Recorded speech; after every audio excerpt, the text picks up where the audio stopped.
ഇന്ന് ഇന്ത്യൻ സിനിമയിൽ ഏറ്റവും കൂടുതൽ ചർച്ച ചെയ്യപ്പെടുന്ന ഒരു ഇൻഡസ്ട്രി ഏതാണെന്ന് ചോദിച്ചാൽ ഒരു ഉത്തരമേ ഉള്ളൂ. അത് നമ്മുടെ മലയാള സിനിമയാണ്. ഇത്രയും മികച്ച എഴുത്തുകാരുള്ള നമ്മുടെ ഇൻഡസ്ട്രി ചില ജോണറുകളിൽ ഇനിയും കൈവച്ചിട്ടില്ല.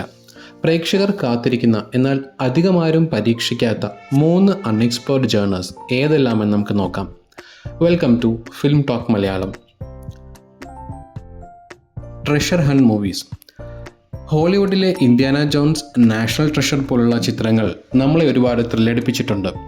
എന്തുകൊണ്ട് മലയാള സിനിമയിൽ ഇത്തരം സിനിമകൾ വരുന്നില്ല എന്നും ആലോചിച്ചിട്ടുണ്ട്. മറ്റ് ഇന്ത്യൻ ഭാഷകളിലും ഈ ജോണറിൽ ചില സിനിമകൾ വന്നിട്ടുണ്ട്. അജയൻ്റെ രണ്ടാം മോഷണം പോലുള്ള ചിത്രങ്ങളിലും ഫാസ്റ്റ് ഫാസിൽ അഭിനയിച്ച കാർബൺ എന്ന സിനിമയിലെ ചില രംഗങ്ങളിലും ട്രഷർ ഹണ്ടുമായി ബന്ധപ്പെട്ട ചില ഭാഗങ്ങൾ കണ്ടിട്ടുണ്ട്. എന്നാൽ ഒരു മുഴുനീള ഫീച്ചർ ഫിലിം എന്ന ആശയം മലയാളത്തിൽ വലിയ രീതിയിൽ പരീക്ഷിക്കപ്പെട്ടിട്ടില്ല. Space fiction films. ഹോളിവുഡിൽ gravity, mission to Mars, Interstellar പോലുള്ള ചിത്രങ്ങൾ ലോക ശ്രദ്ധ നേടിയവയാണ്.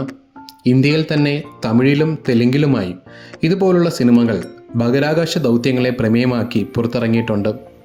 മലയാളത്തിൽ ഒരു മുഴുനീള സ്പേസ് മിഷൻ സിനിമ എന്നത് ഇപ്പോഴും നമ്മുടെ ഇൻഡസ്ട്രിക്ക് വലിയൊരു വെല്ലുവിളിയാണ്. വലിയ ബഡ്ജറ്റും മികച്ച VFXും ഇതിനാവശ്യമുള്ളതുകൊണ്ടാവാം ഒരു പക്ഷേ ഇന്നും ഈ ജോണർ എക്സ്പ്ലോർ ചെയ്യപ്പെടാതെ പോകുന്നത്. Animated films. കുട്ടികൾക്കും മുതിർന്നവർക്കും ഒരുപോലെ ഇഷ്ടപ്പെടുന്ന ഒരു ജോണറാണ് അനിമേഷൻ സിനിമകൾ.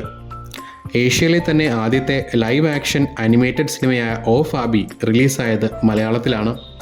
എന്നിട്ടും ഹോളിവുഡ് നിലവാരത്തിലുള്ള ഒരു full length feature animated film മലയാളത്തിൽ ഇതുവരെ ഇറങ്ങിയിട്ടില്ല എന്നത് ഒരു കുറവ് തന്നെയാണ്. നിങ്ങൾ കാത്തിരിക്കുന്ന ജോണർ ഏതാണ്? താഴെ കമൻറ്റ് ചെയ്യുക. വീഡിയോ ഇഷ്ടമായെങ്കിൽ ലൈക്ക് ചെയ്യുക. കൂടുതൽ സിനിമാ വിശേഷങ്ങൾക്കായി ഞങ്ങളുടെ ചാനൽ സബ്സ്ക്രൈബ് ചെയ്യുക.